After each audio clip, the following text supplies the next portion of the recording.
एक गांव में निधि और सुनैना नाम की दो लड़कियां रहती थी। वो दोनों बहुत गहरी दोस्त थी। वो सारा दिन एक साथ ही रहती थी।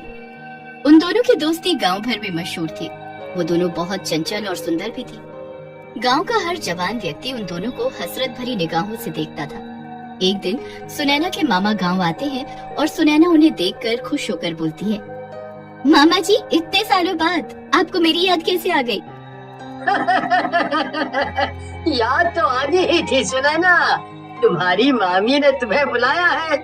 वो तुम्हें बहुत याद कर रही है। और चिंटू का 2 दिन बाद जन्मदिन है ना, वो भी तुम्हें याद कर रहा है। मैं तुम्हें ले जाने के लिए आया हूँ। सुनैना ये सुनकर खुश हो जाती है। वो निधि से कहती है, चल निधि, तू भी हमारे साथ चल। मेरा वहाँ अकेला मन नहीं लगेगा। जरूर चलती सुनैना तेरे साथ, मन तो मेरा भी नहीं लगेगा, लेकिन घर में माँ बीमार है और वैसे भी कुछ दिनों की बात है, तो आ ही जाएगी। सुनैना अपने मामा के साथ शहर चली जाती है और निधि अकेली रह जाती है। गांव के दो बिगड़ैल युवक अशोक और रंगा निधि पर बुरी नजर रखते थे। एक दिन निधि गांव के ही तालाब के सामने बैठी हुई सुनैना को याद कर रही थी कि अचानक अशोक और रंगा की नजर अकेली बैठी निधि पर पड़ती है। अशोक रंगा से हंसते हुए कहता है, देख लो रंगा भाई, आज तुम्हारी भाभी अकेली है। यही मौका है जो न मैं अपने दिल की बात तुम्हारी भाभी से कह दूं। चुप कर फटीचर आदमी, वो मेरी भाभी नहीं, तेरी भाभी है। कभी अपनी शक्ल देखी है? आईने में फटा हुआ अंडा लगता है तू।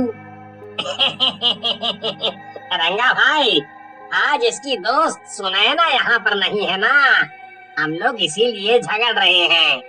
अगर वो भी यहाँ होती तो हम दोनों एक एक से दोस्ती कर लेते हैं। और तुझे क्या लगता है, अगर सुनैना यहाँ होती तो क्या वो भी हमसे दोस्ती करने के लिए मान जाती?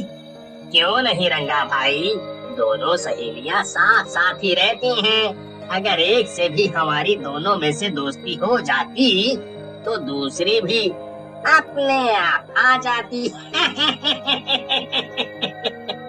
ये कहकर दोनों छिछोरी हंसी हंसने लगते हैं और दोनों दबे पांव निधि के पास जाकर खड़े हो जाते हैं। अचानक निधि की निगाह उन दोनों पर पड़ती है। निधि उनके इरादे भांप जाती है और वो गुस्से से उन दोनों की तरफ देखकर कहती है, तुम दोनों यहाँ क्या कर रहे हो? तुम यहाँ पर अकेली बैठी थी, हमने सोचा चलो तुम्हारा अकेलापन दूर कर दिया जाए, क्यों ना तुमसे दोस्ती कर ली जाए। अपनी बकवास बंद कर, मुझे ज्यादा परेशान करेगा ना तो मुखिया जी से शिकायत कर दूंगी। अभी परसों ही तो चप्पल और चिमटी से तुम दोनों गांव भर में पिटे हो, फिर भी अपनी छिछोरी हरकतों से बाज नहीं आते।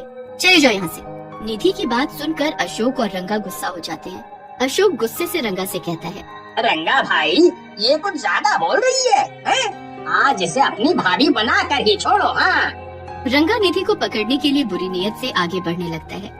निधि ने उसके इरादे भांपकर जैसे ही भागने के लिए अपने कदम बढ़ाए कि उसका पैर किसी पत्थर से टकरा जाता है और उसकी वहीं मौत हो जाती है। ये क्या किया तुमने रंगा भाई? तुमने तो इसे मार दिया। अबे कैसी बात कर रहा है तू? ये तो बचने के लिए भागी थी, मैं तो बस इसे डराना चाह रहा था। मुझे क्या पता था ये मर जाएगी। अब ये सब बातें छोड़ो, एक काम जल्दी से करो, इसकी लाश तालाब में फेंक दो। कहीं गांव वालों की नजर इस पर पड़ गई तो हम दोनों के लेने के देने पड़ जाएंगे। सभी गांव वालों ने हमें इस तालाब की ओर आते हुए देखा है। हाँ। तुम सही कह रहे हो अशोक, हमें ऐसा ही करना चाहिए। इतना कहकर दोनों निधि की लाश तालाब के अंदर फेंक देते हैं। कुछ दिन बाद सुनैना गांव आती है, मगर वो निधि को मौजूद नहीं पाती। सुनैना निधि को हर जगह ढूंढती है, मगर निधि कहीं नहीं मिलती। सब गांव वाले उससे कहते हैं कि निधि कुछ दिनों से दिखाई ही नहीं दी। सुनैना निधि की माँ से भी पूछती है, माँ, क्या निधि गांव से कहीं बाहर गई हुई है क्या? मैंने हर जगह ढूंढा लेकिन वो मुझे कहीं नहीं मिली। नहीं बेटी, मैं खुद कुछ दिनों से परेशान हूँ। मुझे लगा था कि शायद वो शहर चली गई है, क्योंकि वो तेरे बगैर रह नहीं पाती थी ना। ठीक है माँ, मैं चलती हूँ, आप परेशान मत हो, आ जाएगी वो घर। उदास होकर सुनैना उसी तालाब के पास जाकर बैठ जाती है जहाँ पर निधि की मौत हुई थी। सुनैना वहाँ पर रो रो कर निधि को याद कर रही होती है। मेरी प्यारी सहेली निधि, तुम कहाँ चली गई?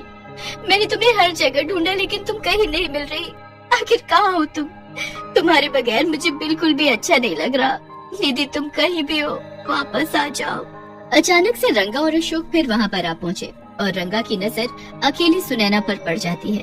रंगा अशोक की तरफ देखकर कहता है, देख रहे हो अशोक, सुनैना निधि से ज्यादा खूबसूरत है। आज तो मैं उसे तेरी भाभी बना कर ही छोड़ूंगा। कहीं तुम पागल तो नहीं हो गए रंगा भाई? अभी कुछ दिन पहले ही इसकी दोस्त निधि यहीं मरी थी। हमें यहाँ से चलना चाहिए। मुझे कुछ ठीक नहीं लग रहा। तू तो हमेशा से डरपोक रहा है साले। जो मैं इसकी दोस्त के साथ नहीं कर पाया, इसके साथ जरूर करूंगा। इतना कहकर रंगा सुनैना के पास चला जाता है। सुनैना उन दोनों को देखकर चौंक जाती है। रंगा सुनैना की तरफ देखकर कहता है, कैसी हो मेरी जान? लगता है यहाँ पर बैठकर अपनी दोस्त को याद कर रही हो। कभी कभी हमें भी याद कर लिया कर जाने मन। रंगा ने ये बात कही ही थी कि अचानक चारों तरफ हवाएं चलने लगती हैं और तालाब के अंदर से अजीब अजीब सी डरावनी आवाजें आने लगती हैं।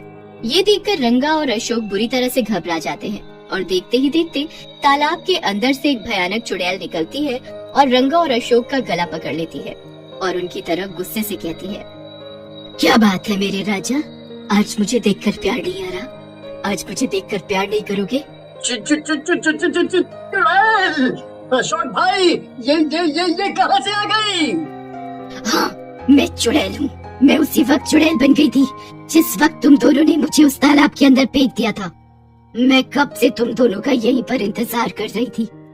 चाहती तो मैं गांव में आकर भी तुम दोनों को मार देती, लेकिन मैं तुम्हें इसी जगह पर मारना चाहती थी। अब तुम दोनों मेरे हाथ से नहीं बचोगे। रंगा और अशोक ने चुड़ैल से बहुत मिन्नतें की, लेकिन चुड़ैल ने उन दोनों का सर धड़ से अलग कर दिया। सुनैना ये सारी वारदात बहुत गौर से देख रही थी। उसने चुड़ैल से डरते डरते कहा, मुझे मत मारो चुड़ैल जी, यहाँ पर मेरी दोस्त अकेले अक्सर बैठ जाती थी। मैं उसी की याद में यहाँ पर बैठी हुई थी, मुझे जाने दो। चुड़ैल सुनैना के करीब आ गई और उसने सुनैना से कहा, कैसी हो मेरी प्यारी सुनैना? तुम जिसे याद कर रही हो वो मैं ही हूँ। सुनैना, कुछ दिन पहले मैं भी तुम्हें इसी तालाब के किनारे बैठकर याद कर रही थी और उस वक्त इन दो हरामजादों की वजह से मेरी मौत हो गई थी और मैं चुड़ैल बन गई थी। तुम निधि हो, मेरी निधि। सुनैना उस चुड़ैल के गले लग जाती है। हाँ, मैं तुम्हारी निधि हूँ। मैं अब चुड़ैल बन गई हूँ। मैं तुम्हारा कब से इंतजार कर रही थी। तुम ही मुझे मुक्ति दिलवा सकती हो सुनैना, लेकिन कैसे? इस तालाब के अंदर मेरी लाश है, तुम उसका अंतिम संस्कार करा दो, मुझे मुक्ति मिल जाएगी। इतना कहकर चुड़ैल पानी के अंदर चली जाती है और एक कंकाल लाकर सुनैना को थमा देती है। सुनैना सारे गांव वालों को इकट्ठा करके अशोक और रंगा की सारी करतूत बताती है। गांव में से एक व्यक्ति उस चुड़ैल से कहता है, तुम्हारे साथ बहुत बुरा हुआ निधि। अगर मुझे पहले पता होता कि रंगा और अशोक इतने नीच आदमी हैं, तो मैं पहले ही जान से मार देता। तुम बिल्कुल फिक्र मत करो। तुम्हारे बाद हम तुम्हारी दोस्त का और तुम्हारी माँ का, सारे गांव वाले अपनी माँ की तरह ख्याल रखेंगे।